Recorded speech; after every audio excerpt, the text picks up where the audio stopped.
Aliens thought humans were allies, until they learned what we're like as enemies. Commander Zethkar had always prided himself on his understanding of galactic politics.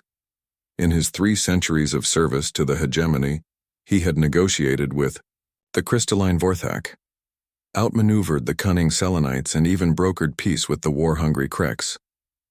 But as he stared at the tactical display showing the complete annihilation of his fleet, he realized he had fundamentally misunderstood one species' humanity. "Sir," his communications officer's voice trembled through the bridge's emergency lighting. "We're receiving a transmission from the human vessel." The main screen flickered to life, revealing a human female in a crisp military uniform. Her face was calm, almost serene, which somehow made her more terrifying than any Krek's battle roar Zethkar had ever heard. "Commander Zethkar," Admiral Chen said, her voice carrying across the void with perfect clarity. "This is your final warning. Withdraw from Kepler 442b immediately, or join your friends in the debris field."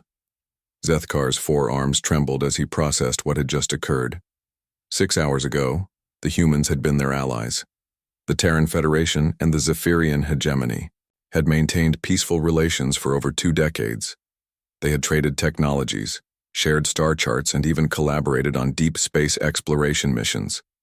Everything changed when the hegemony discovered the resource-rich world of Kepler 442b in what they assumed was unclaimed space. The planet contained enough rare Earth elements to power their civilization for millennia. Zethkar's orders had been simple: establish a mining operation and begin extraction immediately. What they hadn't known was that Kepler 442b was home to the Kythera, a pre-industrial species that the humans had been quietly protecting under their first contact protocols. The Kythera resembled Earth's extinct megafauna, gentle giants who had developed art and philosophy but not space travel. When Zethkar's forces had begun their orbital bombardment to clear landing zones, Admiral Chen had politely requested they stop. When they refused, citing hegemony territorial rights, she had given them 1 hour to reconsider. The humans had been allies for so long that Zethkar had forgotten they had once been something else entirely. "You destroyed my entire battle group in minutes," Zethkar finally managed to say, his voice barely a whisper. "How?" Admiral Chen's expression didn't change. "Commander, did you ever wonder why humans were so eager to share our defensive technologies with our allies? Why we were always the first to offer humanitarian aid, the first to propose joint research initiatives?" The pieces began falling into place in Zethkar's mind with horrible clarity. Every technology exchange, every friendly gesture, every collaborative effort. The humans had been mapping their capabilities, learning their weaknesses, studying their military doctrines. "You've been preparing for this day," he said. "Not this day specifically," Chen replied. "But we learned long ago that peace is best maintained by being prepared for war. Every species we've befriended, we've also learned how to defeat.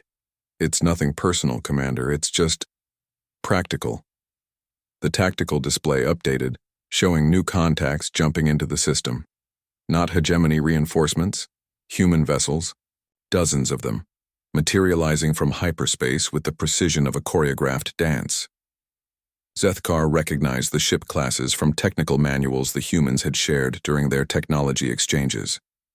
What he hadn't realized was how those same manuals had taught them exactly how to counter every weapon system, shield configuration, and tactical doctrine the hegemony possessed.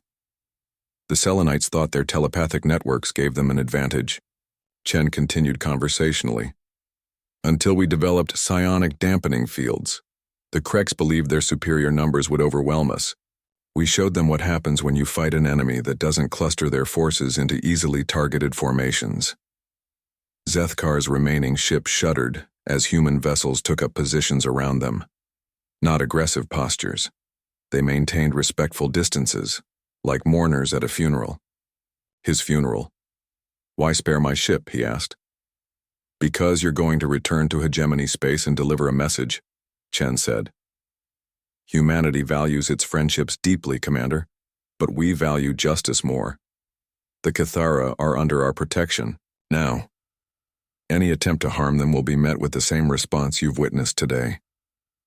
Through the bridge's viewing ports, Zethkar could see the debris field that had once been his proud fleet. The humans had destroyed them so quickly and efficiently that his tactical computers were still trying to analyze what had happened. Energy weapons that bypassed their shields entirely, kinetic rounds that seemed to ignore their point defense, systems, electronic warfare that had turned their own computers against them. "How long?" Zethkar asked, his voice hollow. "How long have you been planning for this contingency?" "The moment we met your species," Chen answered without hesitation. "We hoped we'd never need these plans, Commander. We genuinely liked you. But humans learned a long time ago that hope is not a strategy." The communication link went silent for a moment. When Chen spoke again, her voice carried a weight that seemed to span light years. "Tell your superiors that Earth remembers its friends and never forgets its enemies.